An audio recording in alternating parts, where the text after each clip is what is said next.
My name is Samuel Brennan. I'm 34 years old, a widower, a father of 2 boys, and the owner of the largest cattle ranch in Silver Creek, Montana. 3 years ago, I buried my wife, Elizabeth. She died giving birth to our daughter, who lived only 3 hours. Today I'm standing in Clarence Whitmore's parlor, about to choose a wife.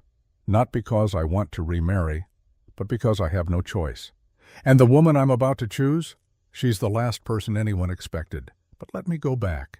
Let me tell you how I got here. 2 months ago, I sat across from Lawyer Turner in his cramped office on Main Street. The room smelled of old paper and pipe tobacco. Turner placed a document on the desk between us, his face apologetic but firm. "I know what you're going to say, Samuel, but the law is the law." I stared at the paper. My signature was at the bottom, 3 years old, the ink faded but still legible. Above it the amount, $800, borrowed from Clarence Whitmore. I remembered that day. Elizabeth was dying. The doctor from Denver had cost $600 just to make the journey. The medicines, the equipment, the nurses. I'd spent everything we had, and when that wasn't enough, I'd gone to Clarence. He'd given me the money without hesitation. I'd been grateful, desperate. "How much do I owe now?" I asked Turner. $1,200, with interest. I didn't have $1,200.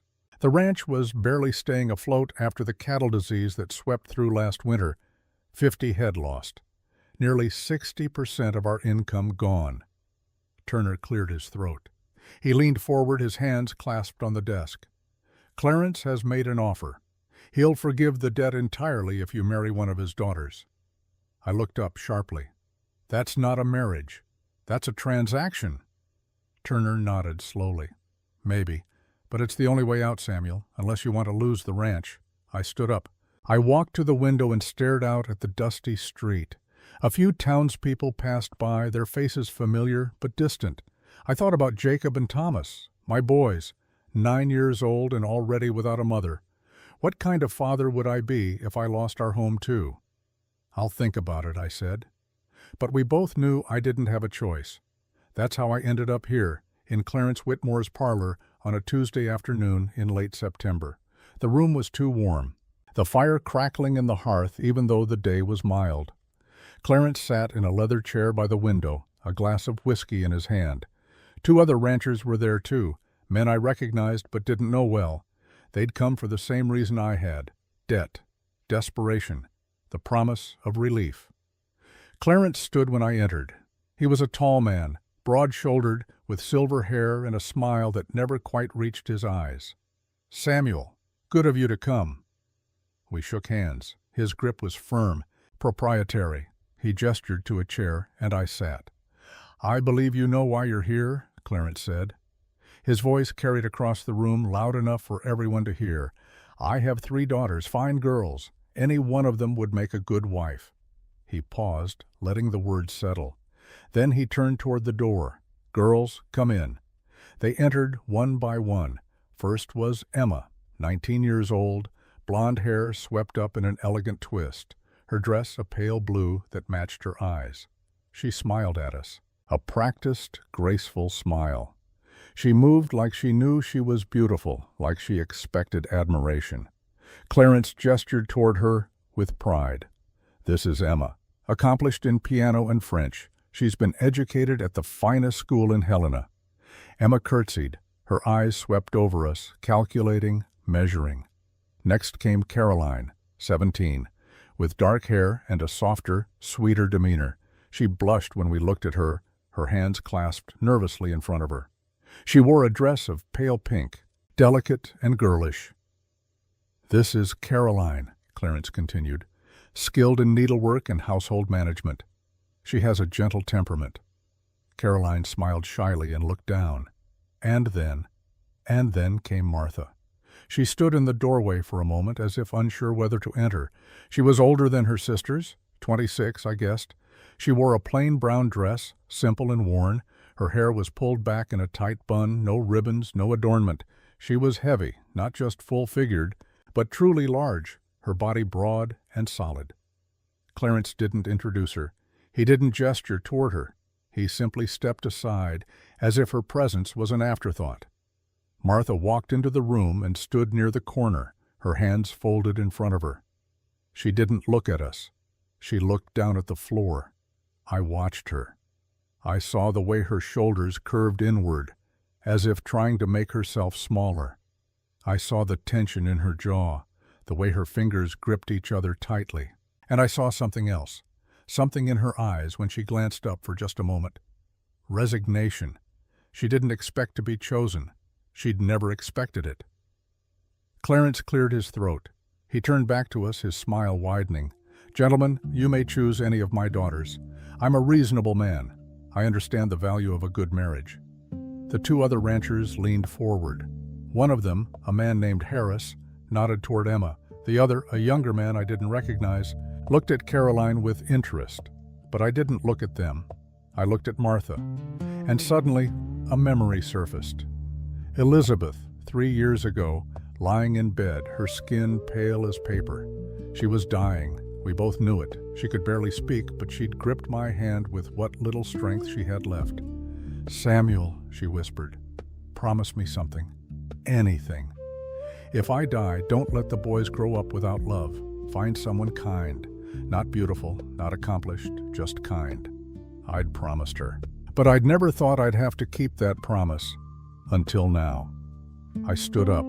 The room went quiet. Everyone turned to look at me. I walked across the room, past Emma, past Caroline, until I stood in front of Martha. She looked up, startled. Her eyes were brown, wide with surprise and fear. I extended my hand. "Miss Martha Whitmore," I said, "will you do me the honor of becoming my wife?" The silence that followed was absolute. I could hear the clock ticking on the mantel. I could hear the crackling of the fire. Clarence's face went white, then red. He opened his mouth, but no sound came out. Emma stared at me like I'd lost my mind.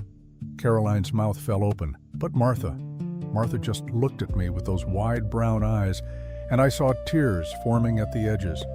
"Why?" she whispered. "Because I see you," I said. It was the truth. In that moment, I saw her.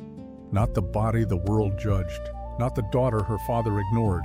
I saw a woman who had learned to be invisible, a woman who expected nothing, a woman who had been hurt so many times she'd stopped hoping. I saw someone who needed to be chosen, and I needed to choose her. Martha's hand trembled as she placed it in mine. "Mr. Brennan," Clarence finally found his voice.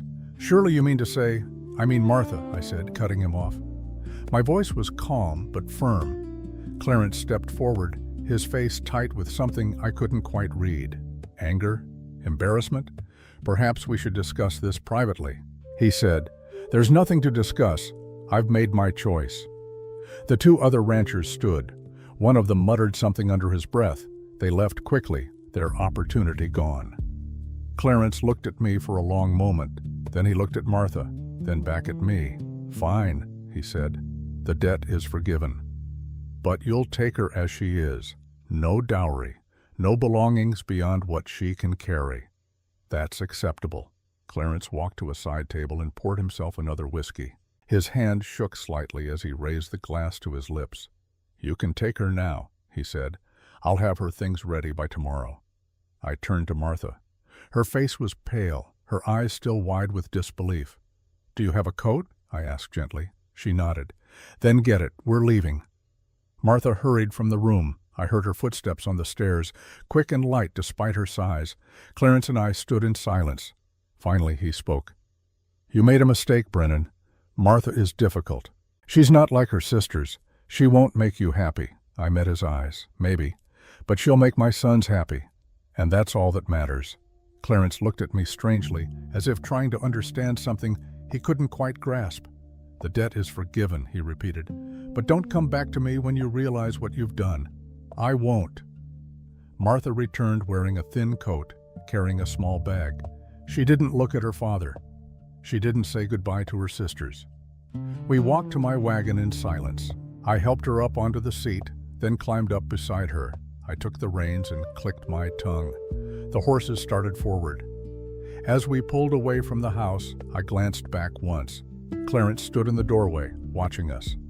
Emma and Caroline were at the window, their faces pressed against the glass. Martha didn't look back. We rode in silence for the first mile. The road was dusty, lined with cottonwood trees that were just beginning to turn gold. The afternoon sun was warm on our faces. Finally, Martha spoke.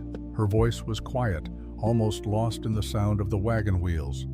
"Mr. Brennan, may I ask you something?" "Of course. Why did you really choose me?" I considered lying. It would have been easy. I could have told her I saw something special in her. I could have made her feel valued. But I'd promised myself I would be honest with her. She deserved that much. "Your father held a debt over me," I said. $800. "I borrowed it 3 years ago to pay for my wife's medical care. He said if I married one of his daughters, the debt would be forgiven." Martha nodded slowly. I saw her hands tighten in her lap. "I understand," she said, "but," I continued, "I chose you because you needed a home, and I needed someone who wouldn't demand what I couldn't give. It seemed like a fair arrangement. Help each other? You need a home. My sons need a mother. I need someone who doesn't expect me to be anything more than I am." Martha was quiet for a moment, then she said, "You mean you need someone who won't ask for love?" I didn't answer, because she was right. We reached the ranch just before sunset. The house came into view first, a 2-story structure made of timber and stone. It wasn't grand, but it was solid, well built. Beyond it stood the barn, the corrals, the bunkhouse where my ranch hands stayed. Martha looked at it all with wide eyes. I pulled the wagon to a stop in front of the house. Before I could help Martha down, the front door burst open. 2 boys came running out, Jacob and Thomas. 9 years old, identical in every way except for the small scar above Thomas's left eyebrow. They stopped when they saw Martha. Their faces went from excited to confused to wary in the space of a heartbeat. "Boys," I said, "this is Martha Brennan. She's my wife now. Your new mother." Jacob's face hardened. Thomas looked uncertain. "You're not our mother," Jacob said. His voice was cold, final. Martha flinched, but she didn't respond. She just looked down at her hands. I stepped forward. "Jacob, Thomas, I know this is difficult, but Martha is here to help us. You will treat her with respect. Do you understand?" Thomas nodded reluctantly. Jacob just stared at Martha with those ice-blue eyes so much like Elizabeth's. Inside, I showed Martha through the house, the main room with its stone fireplace, the kitchen with the cast-iron stove, the boys' bedroom upstairs, and finally, a small room off the kitchen. "This is yours," I said. Martha looked at the narrow bed, the simple wooden chair, the window that looked out over the side yard. "Thank you," she said quietly. I left her there. I had evening chores to finish. The cattle needed checking. The horses needed feeding. When I returned to the house an hour later, I smelled something cooking. I walked into the kitchen and found Martha at the stove, stirring a pot. She'd found flour, salt, dried beef. She'd made a simple stew. The boys sat at the table, watching her with wary eyes. I washed my hands and sat down. Martha ladled stew into bowls and set them in front of us. Then she served herself and sat at the far end of the table. We ate in silence. The stew was good, simple but flavorful. When we finished, Martha cleared the plates without a word. The boys went upstairs. I heard their footsteps, then their muffled voices. They were talking about her, about this strange woman who had appeared in their lives. I found Martha in the kitchen, washing dishes in the basin. Her sleeves were rolled up, her hands red from the hot water. "You did well today," I said. She looked up, surprised. "Thank you. The boys will come around. They just need time." Martha nodded, but I could see she didn't believe me. "Mr. Brennan," she said, "may I ask what you expect of me?" I leaned against the doorframe. "I expect you to care for the house. Cook, clean, care for the boys when they need it. Beyond that, I ask only that you be patient with them, and with me, and nothing else?" I knew what she was asking. "Nothing else," I said. "You have your room, I have mine. That's the arrangement." Relief flickered across her face. "Thank you." I left her there and went upstairs. I could hear the boys in their room, still whispering. I paused outside their door, listening. "She's not Mama," Jacob was saying. "I know," Thomas replied, "but Papa says she's here to help. I don't want her help. I want Mama back." I closed my eyes, leaned my head against the wall. This was going to be harder than I thought. That night I lay in bed, staring at the ceiling. The house was quiet except for the creaking of settling wood and the distant sound of wind through the cottonwoods. I thought about what I'd done. I'd married a woman I didn't know, a woman I'd chosen not out of love, but out of necessity. But as I lay there in the dark, I thought about the look in Martha's eyes when I'd chosen her, that moment of pure, undiluted shock, as if she couldn't believe someone had finally seen her. And I thought about Elizabeth's last words, "Find someone kind." I didn't know if Martha was kind, but I knew she was hurt, and maybe that was close enough. The next morning, I woke before dawn, as I always did. I dressed quietly and went downstairs. To my surprise, the kitchen was already warm. A fire burned in the stove. Coffee sat brewing in the pot. Martha stood at the counter, kneading bread dough. She looked up when I entered. "I hope you don't mind," she said. "I'm used to waking early." "I don't mind." I poured myself coffee and stood by the window, watching the sky lighten from black to deep blue to pale gold. "Mr. Brennan," Martha said. Her hands continued working the dough, rhythmic and sure. "I wanted to thank you for choosing me.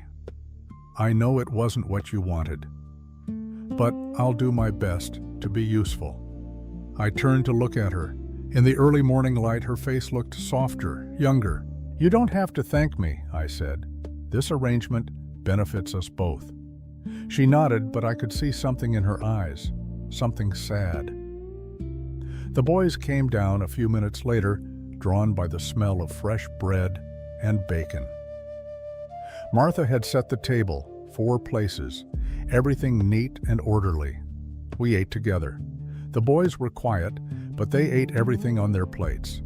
Martha had a gift for cooking, I realized. Simple food, but made with care. After breakfast, I told the boys to do their chores. Feed the chickens, gather eggs. They left without argument. Martha cleared the table. I should have gone outside, started my own work, but instead I stayed. "Martha," I said. She looked up from the basin. "Can I ask you something?" "Of course." "What did you do at your father's house before this?" She was quiet for a moment. Then she said, "I ran the household. My mother died when I was 16. Emma and Caroline were too young, so I cooked. I cleaned. I took care of the ranch hands when they were sick or injured. I learned herbs from my mother, how to make poultices and teas for fevers and infections. Did your father ever thank you for it?" Martha smiled, but there was no joy in it. "No, he was ashamed of me because of how I look. He kept me in the kitchen, away from visitors. Emma and Caroline were the daughters he showed the world. I'm sorry," she shrugged. "I'm used to it. You shouldn't have to be." Martha looked at me then. Really looked at me, and I saw something flicker in her eyes. Hope, maybe, or the fragile beginning of it. A week passed. Martha settled into a routine. She woke before dawn, made breakfast, cleaned the house, tended the kitchen garden. She mended clothes. She baked bread that was better than any I'd tasted in 3 years. The boys remained distant, but they were polite. Thomas more so than Jacob. Thomas would sometimes linger in the kitchen while Martha worked, watching her with curious eyes. Jacob kept his distance, his face closed off. I watched Martha more than I should have. I saw how she moved through the house, quiet and efficient. I saw how she never took more than her share at meals. I saw how she flinched when I raised my voice, even if it wasn't directed at her. One evening, I sat at my desk, going over the ranch accounts. The numbers were grim.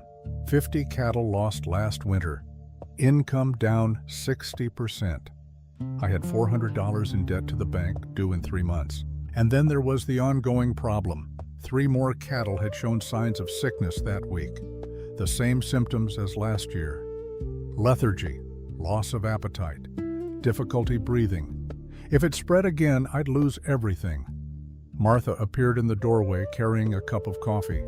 You look worried, Mr. Brennan. It's nothing you need to concern yourself with. She set the coffee on the desk, started to leave, then stopped. If it's about the cattle, she said, I might be able to help. I looked up at her. What do you know about cattle? Martha hesitated. My mother, before she died, she taught me about herbs, medicinal plants, how to treat sick animals. I used to help the ranch hands at my father's place when the livestock fell ill. What kind of illnesses? Respiratory infections mostly. Digestive problems, fevers. I leaned back in my chair. What we're dealing with now is serious. We lost 50 head last winter. If it starts again, I'll lose the ranch. Martha's face was serious. May I see the sick cattle? I stood up. It was a strange request, but something in her voice, a quiet confidence, made me trust her. All right, show me. We walked to the barn together. The evening air was cool, the sky turning purple with twilight. Inside, in a separate pen, 3 cows stood listless. Their breathing was labored. They hadn't touched their feed. Martha approached slowly. She ran her hands over the first cow's neck, felt along its throat. She looked at its eyes, its tongue. Then she stepped back. It's not the same disease as last year, she said. How do you know? Last year's disease would have spread faster. This is slower, more concentrated in the respiratory system. She knelt down, examined the hay in the feeding trough. Then she looked up at me. When did you bring in this hay? 2 weeks ago, from the north field. Did you notice anything unusual about it? Any mold? Any discoloration? I thought back. Now that she mentioned it, the hay had seemed damper than usual. We'd had unexpected rain just before harvest. It might have been damp, I said. Martha nodded. Moldy hay can cause respiratory problems in cattle. The spores irritate their lungs. Can it be treated? She stood up, brushing off her skirt. Yes, you need to remove the contaminated hay immediately, replace it with clean feed, and I can make a tea from coltsfoot and mullein. It helps clear the lungs. You can do that? I can try. I looked at her, really looked at her. This woman my father-in-law had dismissed as worthless. This woman I'd married out of obligation. She might just save my ranch. Do it, I said. Martha worked through the night. I stayed with her, helping where I could. She gathered plants from the fields, plants I'd never noticed before. She boiled them in the kitchen, filling the house with a sharp medicinal smell. By morning, she had 3 buckets of dark liquid. We brought them to the barn and coaxed the sick cattle to drink. It will take a few days to see results, Martha said. But if I'm right, they should improve. What if you're wrong? Then we're no worse off than we were. She was right about that. 3 days later, the cattle were standing, eating, breathing easier. A week after that, they were fully recovered. Word spread among the ranch hands. Hank, my foreman, a grizzled man of 45 who'd worked cattle his whole life, pulled me aside. Boss, he said, your wife just saved us a lot of money, and maybe the whole herd. I know. She's got a gift. I know that too. That evening, I found Martha on the front porch, watching the sunset. The sky was streaked with orange and pink, the mountains dark silhouettes against the fading light. I sat down beside her. You did good with the cattle. Martha looked surprised. Thank you. You saved the ranch. You know that? She shook her head. I just did what my mother taught me. It was more than that. We sat in silence for a moment. Then Martha spoke, her voice barely above a whisper. Mr. Brennan, may I ask you something? Go ahead. Why did you really choose me? And please don't lie. I took a breath. Let it out slowly. I owed your father money, $800. He said if I married one of his daughters, the debt would be forgiven. Martha nodded slowly. A tear slipped down her cheek, but she wiped it away quickly. I understand. But, I continued, I chose you because when I looked at you, I didn't see someone who expected to be chosen. I saw someone who had given up hope, and I thought maybe we could help each other. Help each other how? You need a home. My sons need a mother. I need someone who doesn't expect me to be anything more than I am. Martha smiled, but it was the saddest smile I'd ever seen. You mean you need someone who won't ask for love? I didn't answer, because she was right. Martha stood up. I should check on dinner. She went inside, leaving me alone on the porch. That night, I heard crying from Martha's room, soft, muffled sobs that she tried to hide. I stood outside her door, my hand raised to knock, but I couldn't do it. What would I say? So I stood there, listening to her cry, hating myself. And then I heard her voice, talking to herself. You're so stupid, Martha. You thought he chose you because you were special, but you're just a solution to a problem. My chest tightened. But maybe if I work hard enough, she continued, if I prove I'm useful, maybe he'll see me as more than that. I closed my eyes, leaned my forehead against the doorframe. She was wrong. I did see her. But I was too afraid to tell her, because seeing her meant feeling something, and I'd promised myself I'd never feel anything again, not after Elizabeth. The next morning, Martha was in the kitchen before dawn, as always. But something was different. Her eyes were red, swollen from crying, but her face was set with determination. "Good morning, Mr. Brennan," she said. "Good morning." She served breakfast without another word. The boys ate quickly and ran outside. I lingered over my coffee, watching Martha move around the kitchen. "Martha," I said. She paused. "I just want you to know, you're more than useful. You're valuable." She looked at me, surprise flickering across her face. "Thank you," she said quietly. It wasn't enough. I knew it wasn't enough. But it was all I could give her. For now. 2 weeks passed. Martha continued to prove herself indispensable. She treated 2 more sick cattle. She organized the kitchen garden. She taught Thomas how to make bread, and I'd sometimes find them working together, flour dusting their faces, both of them smiling. Jacob remained distant, but even he was softening. I saw it in small ways. The way he'd set his plate by the basin without being asked, the way he'd nod when Martha spoke to him. It was progress, slow, but real. And then one night, everything changed. Jacob fell ill. It started with a fever. Then a rash appeared, spreading across his chest and back. By morning, he was burning up, his skin hot to the touch. I sent Hank to fetch Dr. Fletcher from town. He arrived by mid-afternoon, a gray-haired man with kind eyes and gentle hands. He examined Jacob thoroughly. Then he pulled me aside. "It's scarlet fever, Samuel. Very serious. My blood ran cold." Scarlet fever. My sister had died of scarlet fever when she was 8 years old. "What can we do?" Fletcher shook his head. "Keep him cool. Isolated. There's no cure. We just have to wait and see if his body can fight it off." After he left, I sat by Jacob's bed, watching my son's labored breathing. Thomas stood in the doorway, his face pale with fear. Martha appeared behind him. She put a hand on his shoulder. "Come, Thomas. Let's give your father some time with Jacob." Thomas looked at me. I nodded. He left with Martha, reluctant but obedient. I don't know how long I sat there. Hours, maybe. The light faded. Evening came. And then Martha returned. She carried a tray with a steaming bowl and several small bundles of herbs.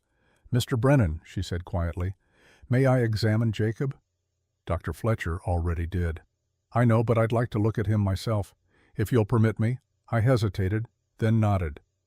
Martha set down the tray and approached the bed. She studied Jacob's rash carefully, touched his forehead, looked at his throat. Then she turned to me. "Mr. Brennan, I don't think this is scarlet fever." "What?" "The rash is different. In scarlet fever, the rash feels like sandpaper and usually starts on the chest. This rash is more like measles, spots, and it's spreading differently." Dr. Fletcher is a trained physician, Martha, I know, and I could be wrong. But my mother treated a case like this once. The symptoms are very similar, but the treatment is different. "What treatment?" "For scarlet fever, isolation is critical. For measles, we need to keep his airways clear. Steam. Herbal teas to help him breathe. If I'm right, and we treat it like scarlet fever, we could make it worse." I looked at my son. His face was flushed, his breathing shallow. Then I looked at Martha. At this woman I'd married out of obligation. This woman who'd saved my cattle. This woman who'd shown more care for my sons than I'd expected. "Do what you think is right," I said. Relief flooded her face. "Thank you." She worked through the night. Thomas helped her, carrying water, brewing herbs. I sat with Jacob, watching Martha move with quiet efficiency. She made a tent over Jacob's bed, filling it with steam infused with eucalyptus and pine. She brewed a tea from coltsfoot and had Thomas help her get small sips into Jacob's mouth. And she sang, softly, gently, a lullaby I'd never heard before. "Hush now, little one, don't you cry. Mama's here beneath the sky. When the morning sun appears, she'll chase away all your fears." Thomas stood in the doorway watching. He looked at me, his eyes wide. "Papa," he whispered. She called herself Mama. I nodded. My throat was too tight to speak. By dawn, the fever had broken. Jacob's breathing had eased. The rash was fading. Martha slumped in her chair, exhausted. I stood and gently lifted her. She was heavier than Elizabeth had been, solid and real in my arms. I carried her to her room and laid her on the bed. She stirred, her eyes opening just a crack. "Is Jacob?" "He's fine, thanks to you." A small smile crossed her lips. Then she was asleep. I stood there looking down at her. This woman I'd married for convenience. This woman who'd just saved my son's life. And I felt something shift inside my chest. Something I hadn't felt in 3 years. Not love? Not yet. But the beginning of it. When Dr. Fletcher returned the next day, he was amazed by Jacob's recovery. "I was certain it was scarlet fever," he said. Martha explained her reasoning. Fletcher listened carefully, then nodded. "You were right, Mrs. Brennan. I was wrong. You have remarkable instincts." He turned to me. "Samuel, your wife has a gift. Has she ever considered formal medical training?" Martha shook her head. "Women aren't allowed in medical school, doctor." "No," Fletcher agreed, "but perhaps you could assist me. I need someone with your skills, someone who can see what I miss." Before Martha could answer, I spoke. "She's my wife. She has responsibilities here." Fletcher looked at me. "Of course. But Samuel, don't waste her talent." After he left, Martha found me in the barn. "Mr. Brennan," she said, "would you allow me to help Dr. Fletcher? Only when you don't need me here." I turned to look at her. I saw hope in her eyes. Real hope. And I realized something. I'd married her to solve a problem, to pay a debt, to give my sons a caretaker. But she deserved more than that. She deserved to be more than that. "Yes," I said. "You can help him." The smile that lit up Martha's face was worth more than any debt forgiven. That evening, as I put the boys to bed, Jacob said something that stopped me cold. "Papa, can we call her Ma?" I looked at him, then at Thomas, who nodded eagerly. "Why do you want to?" Thomas answered. "Because she stayed, Papa. When Jacob was sick, she didn't leave. She saved him." Jacob added, "And she's kind, like you said Mama was." My throat tightened. Elizabeth had been gone for 3 years, but hearing my sons want to call another woman Mama, it felt like betrayal. But it wasn't. It was healing. "If that's what you want," I said quietly, "then yes." The boys smiled. They settled into their beds, content. I went downstairs, found Martha in the kitchen cleaning up from dinner. "The boys asked if they could call you Ma," I said. Martha's hands stilled in the wash water. She turned to look at me, her eyes wide. "What did you tell them?" I said yes. Tears filled her eyes. She tried to blink them away, but they spilled over. "Thank you," she whispered. I stepped closer. Closer than I'd ever been to her before. "Thank you, Martha, for saving my son, for caring for them the way you do." "It's what a mother does," she said simply. "But you're not just doing it because you have to. You're doing it because you want to." She nodded. "I do want to. I love them already." Something in my chest cracked open. This woman. This kind, strong, overlooked woman. She loved my sons. And I was beginning to understand that maybe, just maybe, I could love her too. But I wasn't ready to say it. Not yet. So instead I just said, Good night, Martha. Good night, Samuel. It was the first time she'd used my name, and hearing it from her lips felt like coming home. The days after Jacob's recovery brought a subtle shift to our household. It wasn't dramatic, no grand declarations or sudden transformations, but something had changed in the way we moved around each other, in the spaces between words. The boys started calling Martha Ma, not all at once, and not without hesitation. Thomas said it first one morning at breakfast, asking her to pass the butter. Jacob waited 3 more days before the words slipped out naturally while she helped him with his schoolwork. Each time they said it, I watched Martha's face light up with a joy she tried to hide. She'd duck her head, focus on whatever task was at hand, but I could see the color rise in her cheeks. The way her hands would pause for just a moment before continuing their work.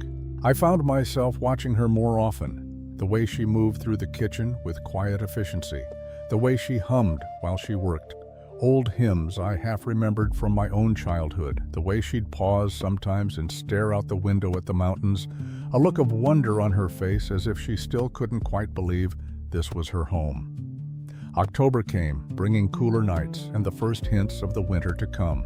The cottonwoods turned gold and the air grew sharp with the promise of frost. I spent long days preparing the ranch for winter, mending fences, checking the cattle, making sure we had enough feed stored.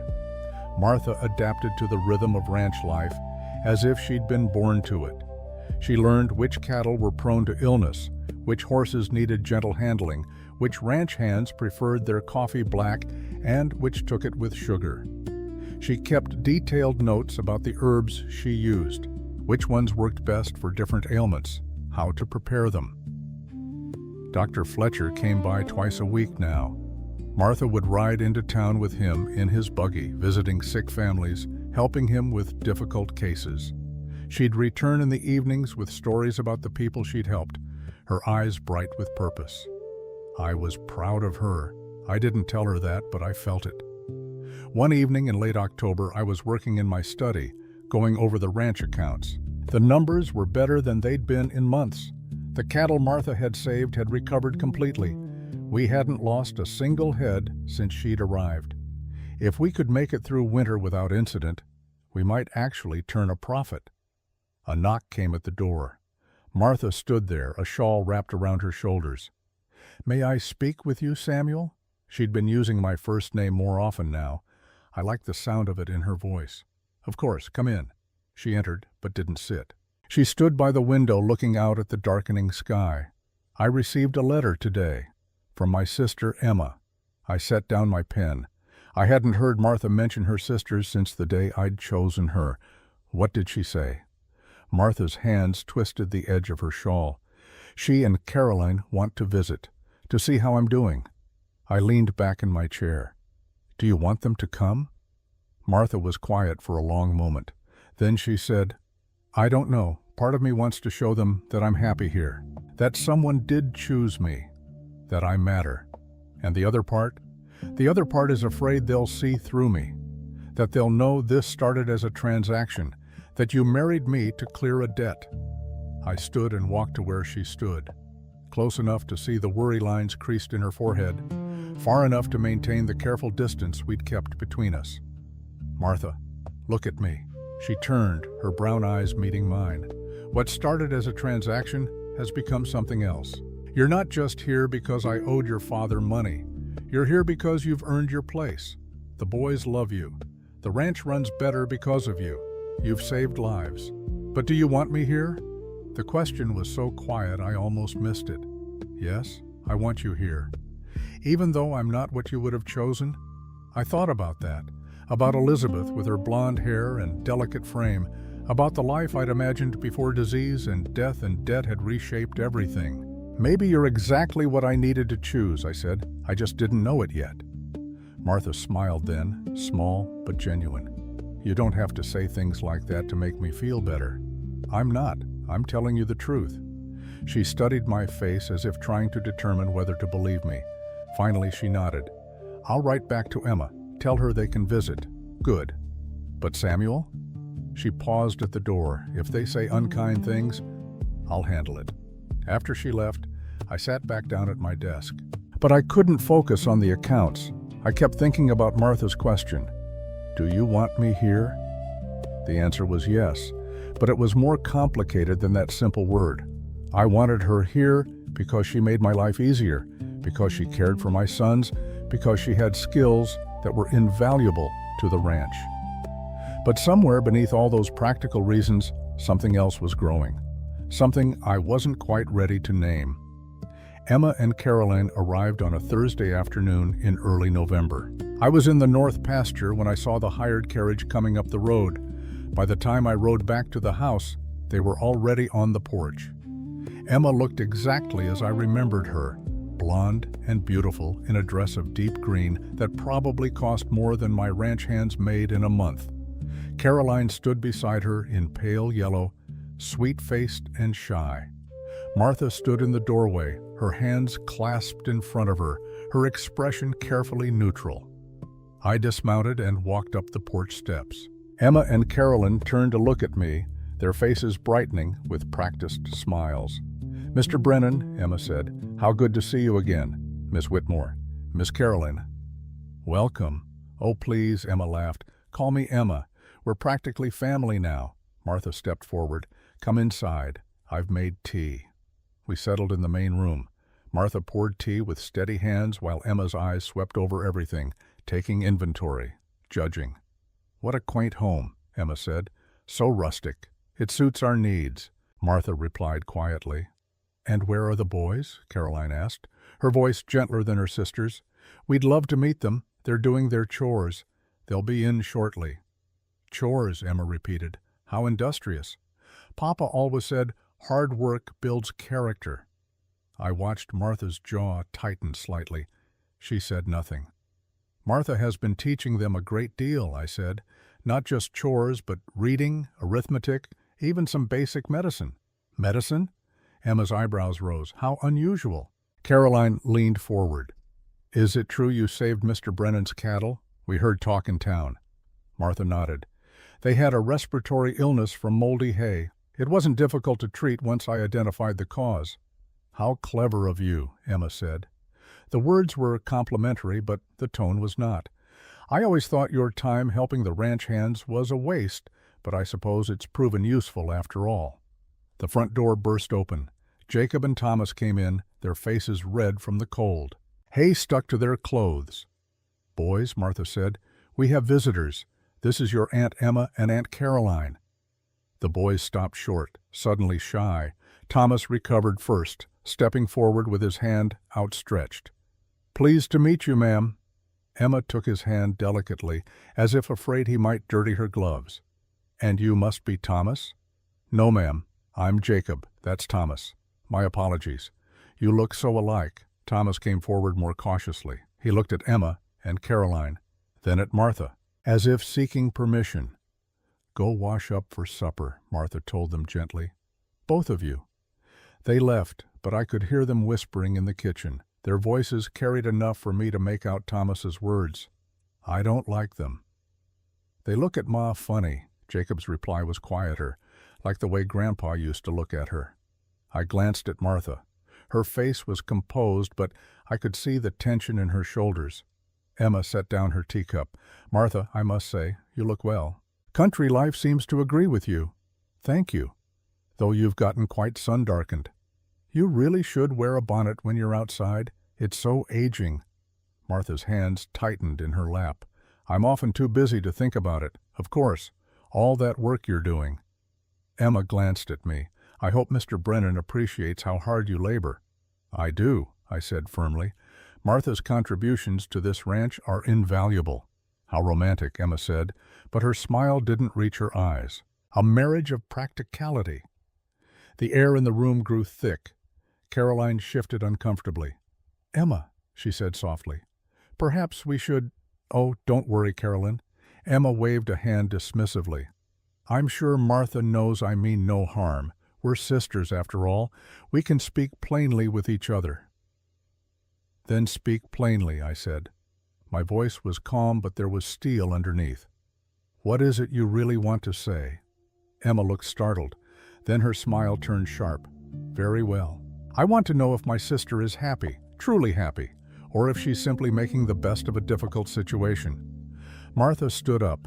Her face was pale, but her voice was steady. I'll check on supper. She left the room.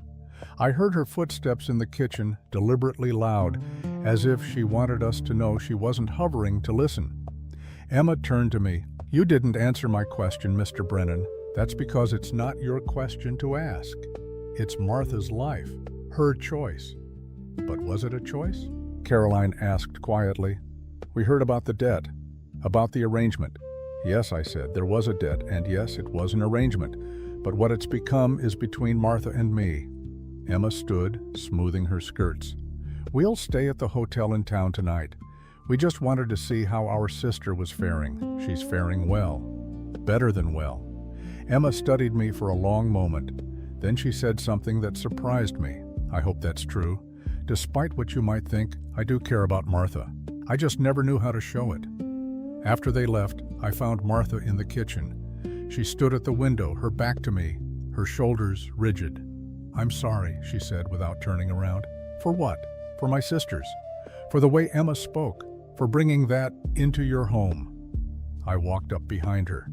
Not close enough to touch, but close enough that she'd know I was there. You have nothing to apologize for. She turned then, and I saw tears on her cheeks. They're right, you know. This did start as an arrangement. You married me because you had to, not because you wanted to. Martha. And I know I should be grateful. I have a home. I have children who care for me. I have work that matters. It's more than I ever expected. Then why are you crying? Because I want more, she whispered. I want to be more than useful. I want to be wanted, not needed. Wanted. The words hung between us. I knew I should say something. Tell her she was wanted. Tell her that somewhere in the past 2 months, she'd become more than a solution to a problem. But I couldn't. The words stuck in my throat, held back by fear and the ghost of Elizabeth and the certainty that if I loved someone again, I'd eventually lose them too. So I said nothing, and the moment passed. Martha wiped her eyes. I should finish supper. She moved past me, and I let her go. That night I lay awake thinking about her tears, about the question she'd asked, about my cowardice in not answering. The next morning brought the storm. It started with dark clouds rolling in from the north, heavy and low. By noon, the temperature had dropped 20 degrees. By evening, snow was falling in thick, wet flakes. Hank came to the house as the storm worsened. Boss, we got a problem. 20 head are in the far pasture. They'll freeze if we don't get them to shelter. How long to bring them in? In this weather? 3, maybe 4 hours. And that's if everything goes right. I looked out at the blizzard. The wind was picking up, visibility dropping. It was dangerous, but losing 20 cattle would devastate us financially. I'll go, I said. I'm coming with you. Martha stood in the doorway, already wearing her heavy coat. No, I said, it's too dangerous. You need help, and I know how to calm frightened animals. Martha, this isn't a sick cow in the barn. This is a blizzard, I know, but those cattle are worth $2,000.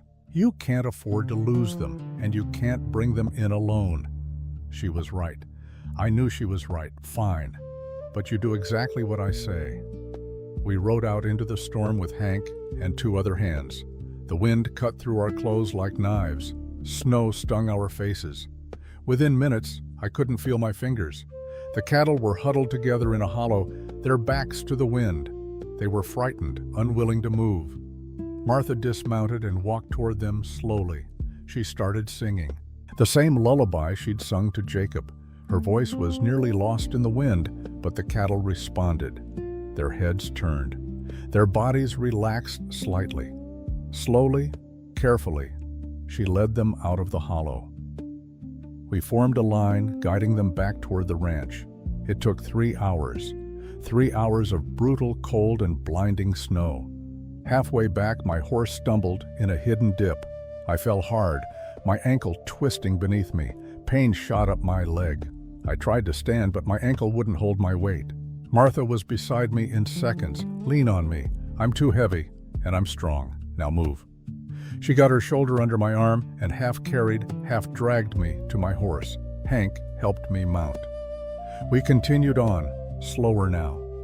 By the time we reached the ranch, I was shaking from cold and pain. Martha helped me into the house. The boys ran to meet us, their faces pale with worry. "Papa's hurt," Martha told them calmly. "Thomas, bring hot water. Jacob, get blankets." They ran to obey. Martha sat me in a chair and carefully removed my boot. My ankle was already swelling, turning purple. "It might be broken," she said. "Can you tell?" She probed gently, watching my face for pain responses. "I think it's just a bad sprain, but you'll need to stay off it for at least 2 weeks." 2 weeks, I can't. You can, and you will. The ranch won't fall apart without you. Hank can manage the hands. I can manage the house. You need to heal. She wrapped my ankle with practiced efficiency, then made me a tea that tasted bitter but eased the pain. That night, after the boys were asleep, she came to check on me. I was in my room, my ankle propped up, trying to read by lamplight. "How is it?" she asked. "Hurts, but I'll live." She sat in the chair beside the bed. We sat in comfortable silence for a moment. Then she said, "You could have died today, but I didn't, because you were there." Martha looked down at her hands. "When I saw you fall, I thought—" She stopped, took a breath. "I thought I might lose you, and I realized how much that would hurt." I reached out and took her hand. It was the first time I'd touched her voluntarily, without some practical reason. Her hand was rough from work, calloused and strong, but it was warm, real. "Martha," I said. She looked up at me. "I need to tell you something." "What?" "I'm not good at this. At talking about feelings. Elizabeth used to say I kept everything locked up inside. You don't have to." "No, I do." "Because you deserve to hear it." I took a breath. "When I married you, it was a transaction, a business arrangement. I won't lie about that. But somewhere along the way, it became something else. You became someone I look for when I wake up, someone I think about during the day, someone whose happiness matters to me. Samuel. I'm not saying I love you. I'm not there yet. I'm still afraid of that, but I'm saying I could, given time. Given the chance to know you better, I could love you." Tears filled her eyes. "That's enough. That's more than I expected." I squeezed her hand. "You should expect more. You deserve more." She smiled through her tears. "Then I'll wait until you're ready." She stood to leave, but I held onto her hand. "Stay," I said, "just for a little while." She settled back into the chair. We sat like that, hands joined, until I fell asleep. The next 2 weeks passed slowly. My ankle healed, though I chafed at being confined to the house. I watched Martha take on even more responsibility, working with Hank to manage the cattle, helping Dr. Fletcher with his rounds, caring for the boys and the house. She did it all without complaint, without asking for recognition. She simply did what needed to be done. And I watched her, really watched her. I saw the way she'd pause in her work to look at something beautiful, a sunrise, a bird at the window, the boys playing in the snow. I saw the way she'd hum while she cooked, her body swaying slightly to a rhythm only she could hear. I saw the way she'd bite her lip when she was concentrating, the way she'd tuck a strand of hair behind her ear when it fell loose. I saw her, not as a solution or a convenience, but as a woman, complex and real and beautiful in ways that had nothing to do with her appearance. One evening, about 10 days after the storm, I was sitting by the fire when the boys approached me. They had that look on their faces that meant they'd been plotting something. "Papa," Thomas said, "we want to ask you something." "All right." Jacob glanced at Thomas, then said, "Do you love Ma?" I was taken aback. "Where did this come from?" Thomas answered. "We heard you tell her you could love her, but we want to know if you do." I looked at my sons. They were watching me with such hope in their eyes. "I'm learning to," I said honestly. "Why do you ask?" "Because we do," Jacob said simply. "We love her, and we want her to stay forever. She is staying. She's my wife." "But what if she leaves?" Thomas's voice trembled slightly. "What if she decides she doesn't want to be here anymore?" I understood then. They'd lost their mother. They were afraid of losing Martha, too. "Come here," I said. They came and sat on either side of me. I put an arm around each of them. "Martha isn't going anywhere. I promise you that. She's part of our family now." "But do you love her?" Jacob pressed. I thought about that. About the fear I'd carried since Elizabeth died. About the walls I'd built to protect myself from ever hurting like that again. And I thought about Martha. About how she'd broken through those walls without even trying, simply by being herself, by staying, by caring. "Yes," I said. "I think I do." The boys grinned. "Then you should tell her," Thomas said. "It's not that simple." "Why not?" "Because love is complicated when you've lost someone before." "But Ma lost people too," Jacob pointed out. "She lost her mama, and her papa was mean to her, but she still loves us." He was right. Martha had every reason to guard her heart, to protect herself from more pain, but she'd chosen to love anyway. Maybe I needed to do the same. The next evening, I asked Martha to walk with me. The sun was setting, painting the sky in shades of orange and pink. The air was cold but still. We walked to the top of the small hill behind the house. From there we could see the entire valley. The ranch spread out below us, the mountains rising in the distance. "It's beautiful," Martha said. "Yes." We stood in silence for a moment. Then I said, "Martha, I need to tell you something." She turned to face me, worry creasing her forehead. "Is something wrong?" "No." "The opposite, actually." I took a breath. This was harder than I'd expected. When Elizabeth died, I thought I'd never feel anything again. I thought I'd spend the rest of my life going through the motions, working, raising my sons, existing, but not really living. "Samuel, let me finish, please," she nodded. "And then I married you. Not because I wanted to, because I had to. And I told myself it was fine. It was practical. It solved a problem. But you became more than that. You became someone I relied on, someone I trusted, someone I admired. I reached out and took both her hands in mine. You became someone I love." Martha's breath caught. She stared at me, eyes wide. "I love the way you care for my sons. I love the way you work without complaint. I love the way you see beauty in ordinary things. I love your strength and your kindness and your determination. I love you, Martha, not because you're useful, not because you make my life easier, but because you're you, and I can't imagine my life without you anymore." Tears streamed down her face. She tried to speak but couldn't, so I pulled her close and kissed her. It was our first real kiss, not a perfunctory brush of lips at our wedding, but a real kiss, full of feeling and promise and the beginning of something true. When we pulled apart, Martha was smiling through her tears. "I love you too," she whispered. "I've loved you for weeks. I just didn't think you'd ever feel the same. I'm sorry it took me so long." "No," she shook her head. "You needed time. We both did. But we're here now. That's what matters." We stood on that hill as the sun set, holding each other, and I felt something I hadn't felt in 3 years. Hope. The ride back to the house was quiet but comfortable. When we arrived, the boys were waiting on the porch. They took one look at our faces and started grinning. "You told her," Thomas said. "I did." "And?" Jacob prompted. "And she loves me too." The boys whooped and ran to hug Martha. She laughed, a sound of pure joy, and wrapped her arms around them. I stood watching my family, my heart full, and thought about how much had changed in 3 short months. I'd chosen Martha out of necessity, but she'd chosen to stay out of love. And in doing so, she'd saved us all. Winter settled over Montana with a vengeance. Snow piled high against the barn walls. Ice formed on the water troughs each morning. The cattle huddled together for warmth, their breath creating clouds of steam in the frozen air. But inside our house, there was warmth. Martha and I had settled into something new. Not quite the easy companionship of long-married couples, but something tender and growing. We still had separate rooms, but now when I passed her in the hallway, I'd touch her shoulder. When she brought me coffee, our fingers would brush and linger. The boys noticed. They'd exchange knowing glances when they caught us standing close together talking quietly. Thomas had taken to humming wedding marches under his breath until Martha would swat him playfully with a dish towel. Life had found a rhythm, a good rhythm.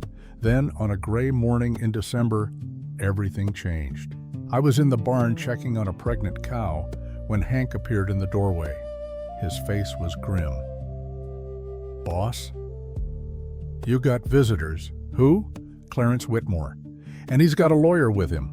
My stomach dropped. I handed Hank the rope I'd been holding and walked to the house. Sure enough, a fancy carriage sat in front, 2 horses stamping in the cold.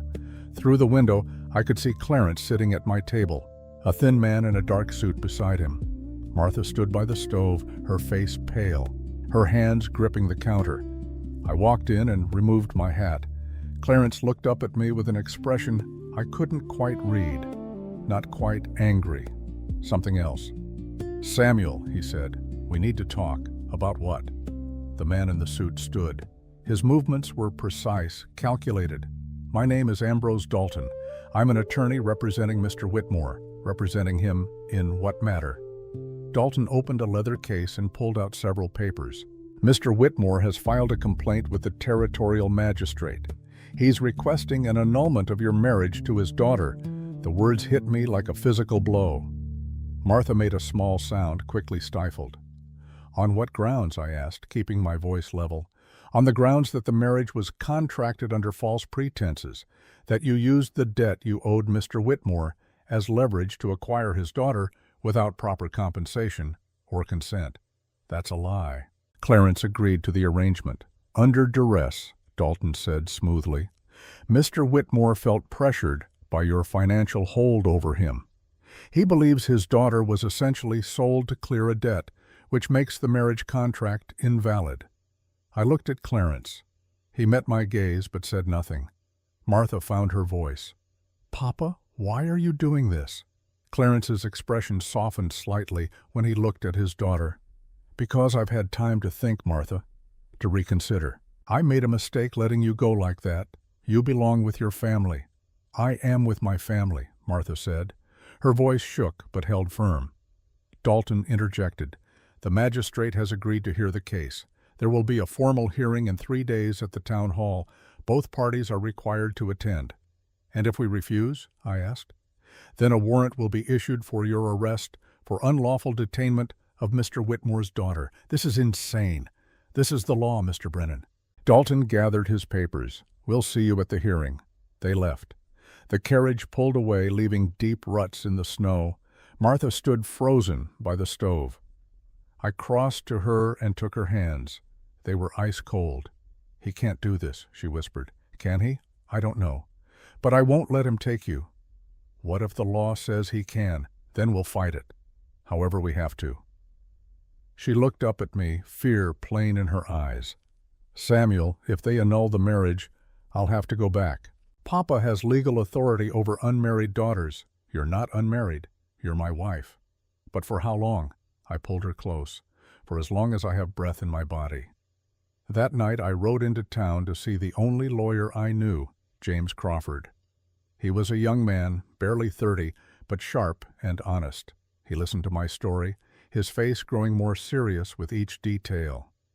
"This is unusual, Samuel. Annulments are rare. They're usually granted only in cases of fraud or coercion. There was no fraud. Clarence offered his daughters. I chose one. He agreed. But did Martha agree, or was she simply following her father's orders? The question stopped me. I thought back to that day in Clarence's parlor, Martha standing in the corner, resignation in her eyes. I'd asked her to marry me. She'd said yes. But had she really had a choice? "She agreed," I said finally. "She could have said no, could she?" Crawford leaned back in his chair. "Think about it from the magistrate's perspective. A young woman, living under her father's roof, dependent on his support. Her father makes an arrangement. Does she really have the power to refuse? She has power now. She could testify that she wants to stay married." Crawford nodded slowly. "That would help. But Dalton will argue she's been influenced by you, that she's afraid to speak her true feelings. So what do? We prepare. We gather witnesses, who can testify to the legitimacy of the marriage, people who've seen you and Martha together, who can speak to the genuine nature of your relationship. I thought of Mrs. Holloway, Dr. Fletcher, the ranch hands, the families Martha had helped. I can do that. Good. Because, Samuel, I'll be honest with you, this case could go either way. It depends on how the magistrate interprets the circumstances. I left Crawford's office with a weight in my chest. For the first time since I'd chosen Martha, I felt real fear. Not fear of losing the ranch or the cattle or even my reputation. Fear of losing her. The next 2 days passed in a blur of preparation. Crawford came to the ranch to interview Martha. She sat at the kitchen table, answering his questions with quiet dignity. Did your father force you to marry Samuel Brennan? No. Did Samuel Brennan threaten or coerce you in any way? No. Did you agree to the marriage of your own free will? Martha hesitated, then said, I agreed because it was the best option I had. Crawford frowned. That's not the same as free will, Mrs. Brennan.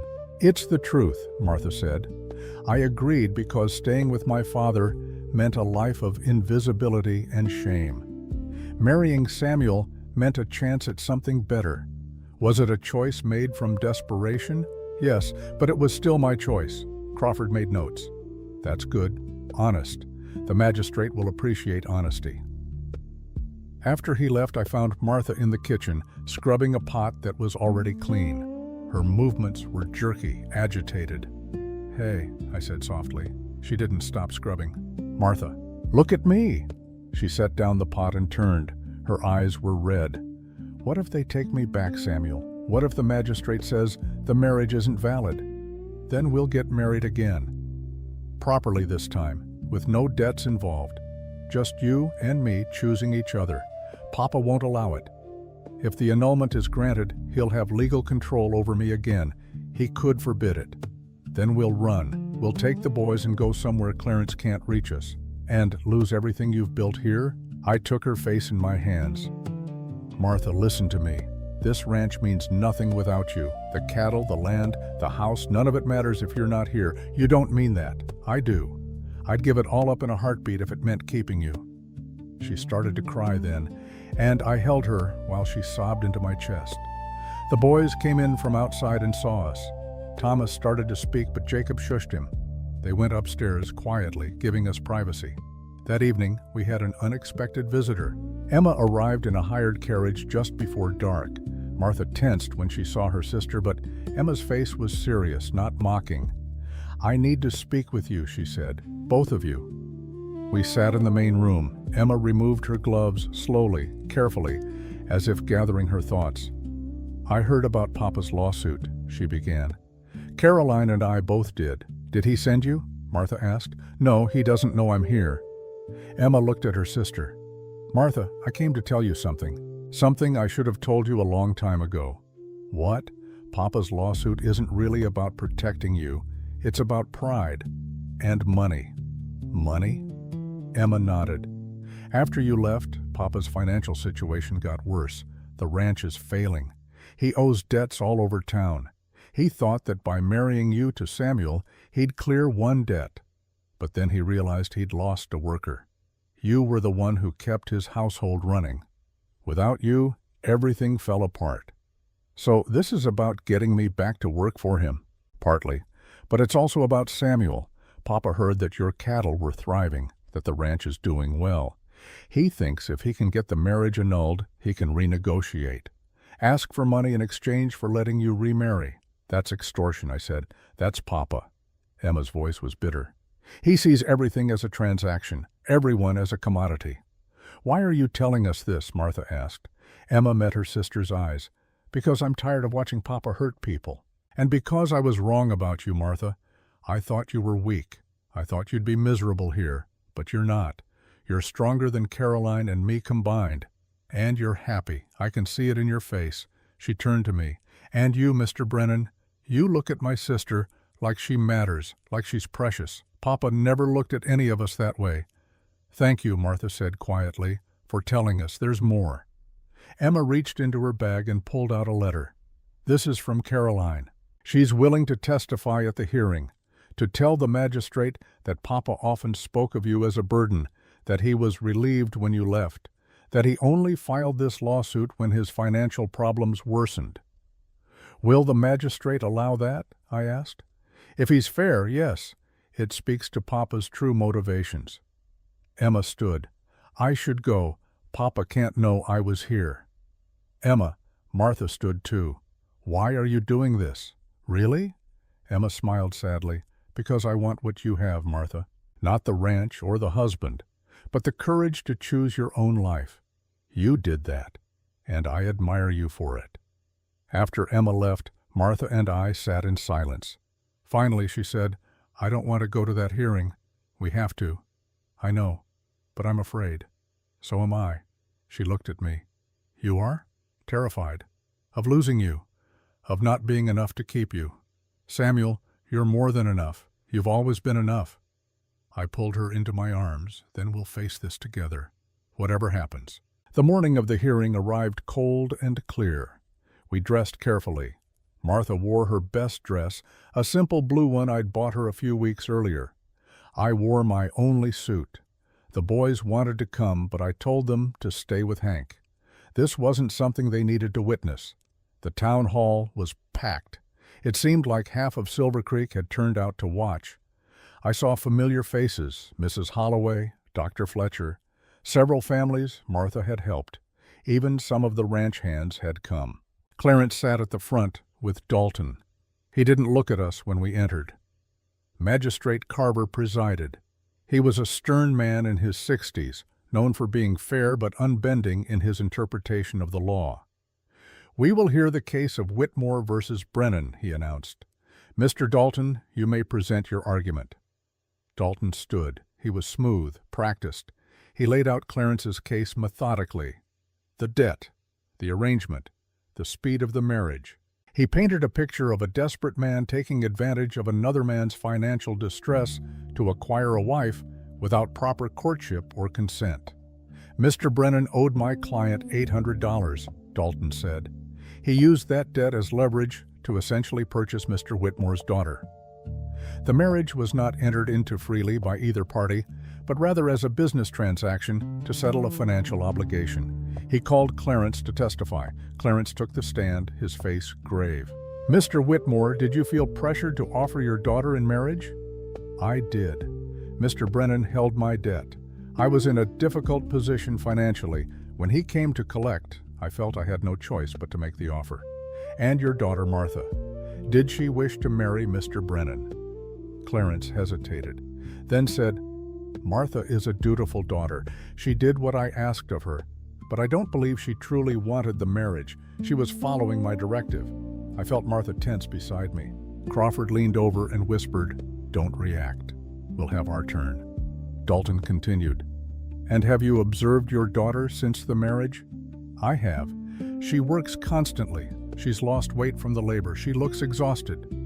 That's a lie, Martha whispered to me. Crawford stood. Objection. Mr. Whitmore has not visited his daughter's home. He cannot testify to her daily condition. Sustained, Carver said. Stick to facts you have direct knowledge of, Mr. Whitmore. Dalton switched tactics. Mr. Whitmore, in your opinion, is your daughter happy in this marriage? Before Crawford could object again, Clarence said, I don't believe she is. I think she's trapped. And I want to give her a way out. Dalton sat down. Crawford rose. Mr. Whitmore, he began, you say your daughter is dutiful, that she follows your directives. Yes. So if you had directed her to marry one of the other men who came to your home that day, she would have obeyed? Clarence frowned. Possibly. And if you had directed her not to marry at all, she would have obeyed that as well, I suppose. So really, what you're saying is that Martha has spent her entire life doing what you tell her to do, following your orders, living according to your wishes. Crawford paused. Until now. Until she married Samuel Brennan. And suddenly, for the first time in her life, Martha made a choice that wasn't about pleasing you. That was about her own future, her own happiness. And you can't stand it. That's not true, isn't it? Crawford's voice was sharp. You said yourself you were relieved when she left. Your words, not mine. You were quoted in town as saying you were glad to be rid of the burden. Clarence's face reddened. I was angry. I didn't mean it. Or you meant it then and changed your mind when you realized how much her labor was worth. Dalton stood. Objection. Counsel is badgering the witness. Sustained. Move on, Mr. Crawford. Crawford nodded. No further questions. Next, Dalton called several townspeople who testified that they'd heard about the debt, about the arrangement. Their testimony was damaging, but not conclusive. Then it was our turn. Crawford called Dr. Fletcher first. Doctor, how long have you known Martha Brennan? Since shortly after her marriage. About 3 months. And in what capacity? She assists me with medical cases. She has a remarkable gift for diagnosis and treatment. Has she ever expressed unhappiness in her marriage? Never. Quite the opposite. She speaks of her husband and stepsons with obvious affection. Objection, Dalton said. The witness cannot know the defendant's true feelings. I can observe behavior, Fletcher replied before Carver could rule. And I've observed a woman who is content, fulfilled, and in love. The courtroom murmured. Carver banged his gavel for silence. Next, Crawford called Mrs. Holloway. She took the stand with her head held high. Mrs. Holloway, you were initially critical of the Brennan marriage, were you not? I was, she admitted. I thought Samuel had made a poor choice. I said as much to Martha's face. What changed your mind? My grandson fell ill. Dr. Fletcher was away. Martha came to our home without being asked. She stayed through the night, treating my grandson with herbs and teas. She saved his life. Mrs. Holloway's voice cracked, and when I thanked her, she said it was what anyone would do, but it wasn't. It was what a good, kind woman would do, the kind of woman Samuel Brennan was wise enough to choose. The courtroom was silent. Even Clarence looked uncomfortable. Crawford called several more witnesses, the families Martha had helped, ranch hands who testified to seeing us together, to the obvious affection between us. Then he called Martha. She stood and walked to the witness stand. Her hands were shaking, but her head was high. Mrs. Brennan, Crawford began gently, did your father force you to marry Samuel Brennan? No. Did Samuel Brennan coerce or threaten you? No. Why did you agree to the marriage? Martha took a breath. I agreed because it was my best option. My father's house was not a happy place for me. I was made to feel worthless because of my appearance. I was worked constantly, but never valued. When Samuel offered me marriage, he offered me a chance at something different, even though the marriage was arranged to settle a debt, because Samuel was honest with me from the start. He told me why he was marrying me.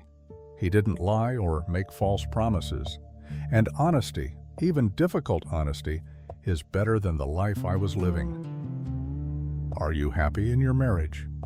Martha looked directly at me. Yes, I'm very happy. Why? Because I matter, because I'm seen, because I wake up every morning in a home where I'm valued for who I am, not judged for how I look, because I have children who love me and a husband who respects me. Her voice grew stronger. Samuel didn't choose me because I was beautiful or accomplished. He chose me because he saw something in me that no one else had bothered to look for. And in return, I chose to stay. I chose to build a life with him. That was my choice. Mine, not my father's. The courtroom erupted in whispers. Carver banged his gavel. Dalton stood for cross-examination. Mrs. Brennan, you say you're happy, but isn't it true that you work from dawn to dusk? That you labor like a servant? I work hard, Martha said. But so does Samuel. So do the ranch hands. That's what ranch life requires. And isn't it true that you and Mr. Brennan maintained separate bedrooms? The question hung in the air. Martha's face flushed, but she didn't look away. We did initially, she said. That's changing now. Changing how? That's private, Martha said firmly. Dalton smiled. So the marriage has not been consummated? Crawford stood. Objection. Irrelevant. Actually, Carver said, it's quite relevant.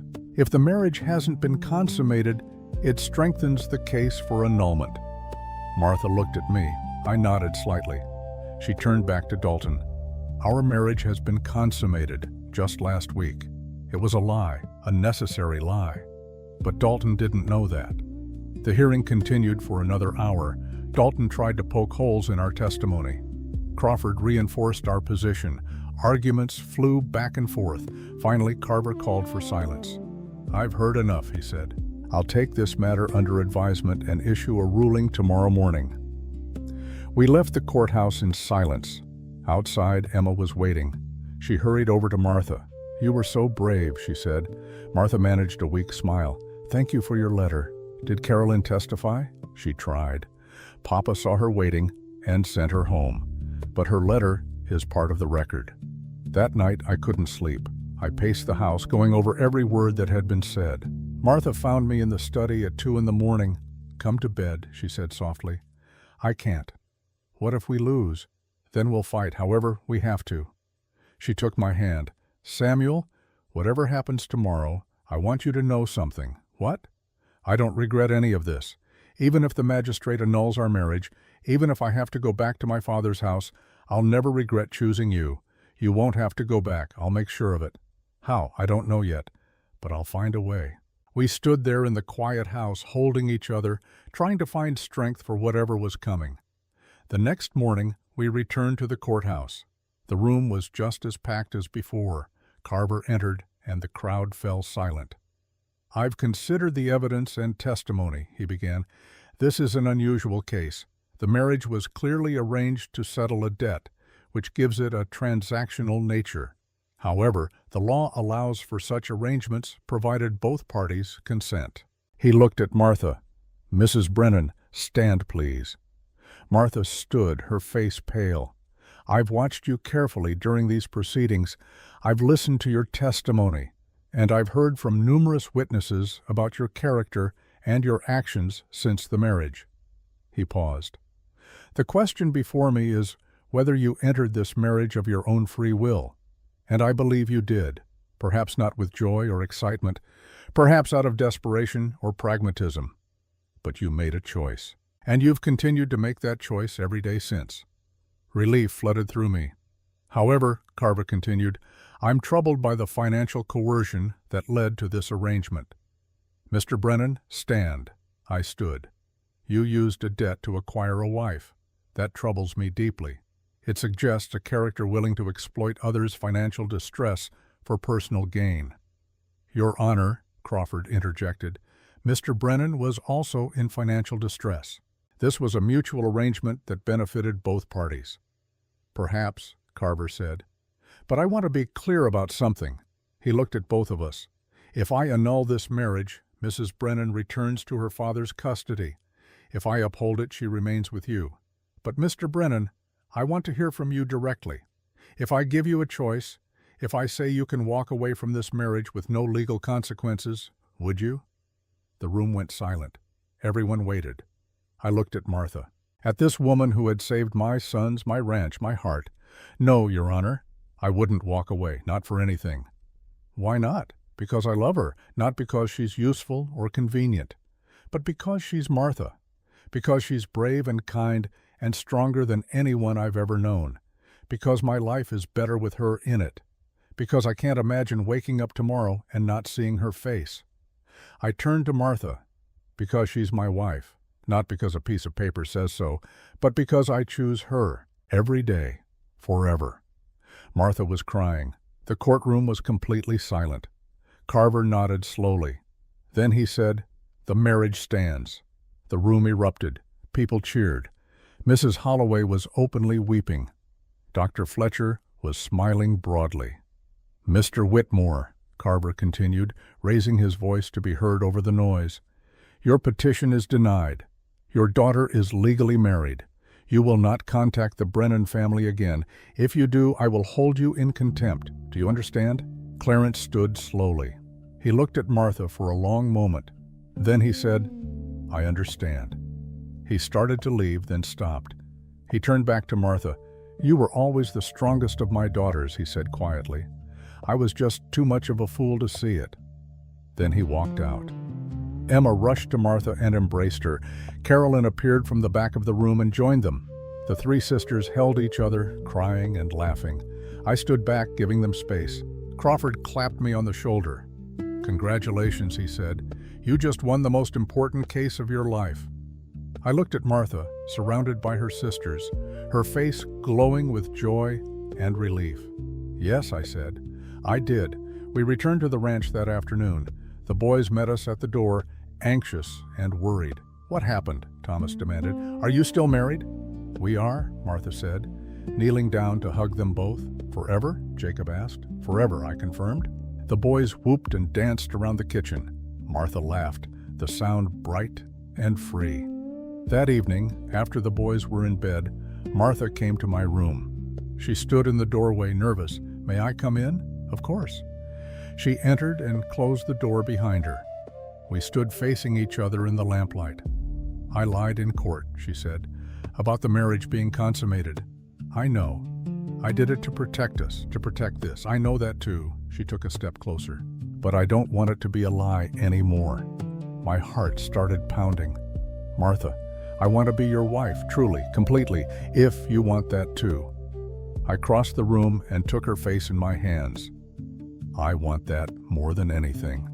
I kissed her. Not the gentle, tentative kiss we'd shared on the hill, but a real kiss, deep and full of longing and promise. When we pulled apart, Martha smiled. "So this is what it feels like." "What? To be chosen? To be wanted? To be loved?" I pulled her close. "You'll never have to wonder about that again. I promise." That night, Martha stayed in my room, and what had started as a transaction, as a marriage of convenience, became something real and true. The next morning, I woke with Martha in my arms. The sun was just beginning to rise, casting golden light across the room. She stirred and opened her eyes. "Good morning," she murmured. "Good morning, wife," she smiled. "I like the sound of that. So do I." We lay there for a while, just holding each other. Then Martha said, "Samuel, I want to do something." "What?"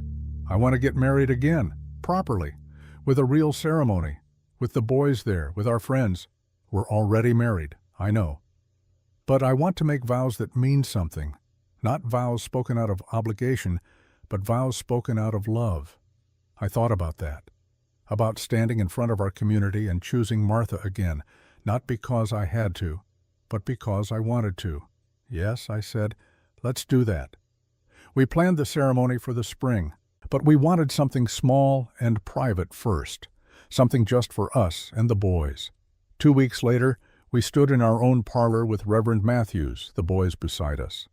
"Samuel Brennan," the Reverend asked, "do you take Martha to be your wife, to love and cherish, in sickness and health, for as long as you both shall live?" I looked at Martha, at this woman who had transformed my life. "I do. I did 3 months ago when I didn't know what I was doing, and I do it again now, knowing exactly what I'm choosing." And Martha Whitmore Brennan, "Do you take Samuel to be your husband?" Martha's eyes were shining with tears. "I do. I choose him, today and every day." The boys cheered. The Reverend smiled. "Then, by the power vested in me, I now pronounce you husband and wife. Again." I kissed Martha as the boys clapped and whooped. That spring, we held a larger ceremony at the church. The whole town came. Emma and Carolyn stood up with Martha. Hank stood up with me. But the moment I remember most clearly was when the Reverend asked who gave Martha away. Emma stepped forward. "She gives herself," Emma said, "as it should always have been." Martha walked down the aisle alone, her head high, her smile radiant. When she reached me, I took her hands. We spoke our vows again, in front of everyone. And when I said "I do" this time, I meant it with every fiber of my being. Afterward, there was a celebration at the ranch, tables laden with food, music and dancing, children running everywhere. It was loud and chaotic and perfect. At one point, I found Martha standing alone on the porch watching the sunset. I came up behind her and wrapped my arms around her waist. "Happy?" I asked. "More than I ever thought possible." "Good, because I plan to spend the rest of my life making sure you stay that way." She turned in my arms and kissed me. When we pulled apart, she said, "You know what's funny?" "What?" "Everyone asked me why you chose me that day. They want to know what you saw in me. And what do you tell them? I tell them you saw what I couldn't see in myself, that I was worth choosing. You are, I said, you always were. But you taught me that. You and the boys. You taught me that love isn't about being perfect. It's about being seen, being valued, being chosen. I kissed her again, tasting salt from her tears. Behind us, I heard the boys calling for us to come back to the party, heard laughter and music, and the sounds of celebration. But for that moment, it was just us, just me and Martha and the life we'd built together, a life that had started with a debt and a desperate choice, but had become something neither of us had expected, something real, something true, something worth fighting for. Years later, people would still ask me about that day in Clarence Whitmore's parlor. Why did you choose Martha? They'd ask. What made you walk past the beautiful daughters and choose her? And I'd tell them the truth. I didn't choose Martha because I saw something special in her. I chose her because I was desperate and she was available. But she chose to stay. She chose to work. She chose to love my sons. She chose to save my ranch. She chose to build a life with me. And somewhere along the way, I learned what real love was. Not the pretty kind, not the easy kind, but the kind that's built on choices made every single day. The kind that's forged through storms and sickness and doubt and fear. The kind that says, I see you, all of you, and I choose you anyway. Martha taught me that. This woman the world had dismissed. This woman her own father had overlooked. She taught me that love isn't about finding someone perfect. It's about choosing someone real, and then choosing them again, and again, and again, every single day for the rest of your life. And I did. I chose Martha every day for the next 40 years. Through good times and hard times, through the birth of 3 more children, through the building of a legacy that would outlast us both. I chose her when she was young and strong. I chose her when she was old and frail. I chose her until the day she passed peacefully in her sleep, my hand in hers. And if I could go back to that day in Clarence Whitmore's parlor, knowing everything I know now, I'd make the same choice. I'd choose Martha. Every single time. Because she wasn't just the choice I had to make. She was the choice that saved me. The choice that changed everything. The choice I never regretted. Not for a single day.